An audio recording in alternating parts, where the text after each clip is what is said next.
আজ মাতৃপক্ষের সূচনা। বাংলার ঘরে ঘরে আজ আনন্দের স্রোত। মা আসছে। দেবতাদের শক্তি দিয়ে তৈরি হলো দেবীর রূপ। মহাদেবের তেজে তৈরি হলো দেবীর মুখমণ্ডল। যমের তেজে তার কেশপাশ, বিষ্ণুর তেজে তার বাহু সমূহ, চন্দ্রের তেজে তার স্তন যুগল, ইন্দ্র তেজে তার শরীরের মধ্যভাগ, বরুণের তেজে তার জঙ্ঘা ও উরুদ্বয়, ব্রহ্মার তেজে সৃষ্টি হলো তার পদযুগল ও কুবেরের তেজে তার নাসিকা, দক্ষ প্রজাপতির তেজে দন্ত সকল এবং বহ্নির তেজে তার 3টি চক্ষু উৎপন্ন হলো।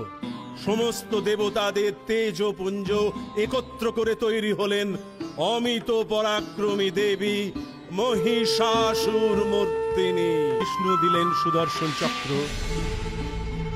বরুণ দেব শঙ্খ, পবন দেব ধনু ও 2টি বাণপূর্ণ তুনীর, কাল দিলেন খড়গ ও উজ্জ্বল ছাল, মহাদেব দিলেন শূল, দেবী হলেন সম্পূর্ণা।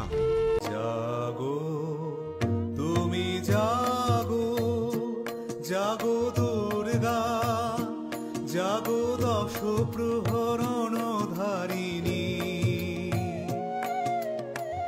অভয়া শক্তি বল প্রদায়িনী, তুমি জাগো, জাগো তুমি জাগো।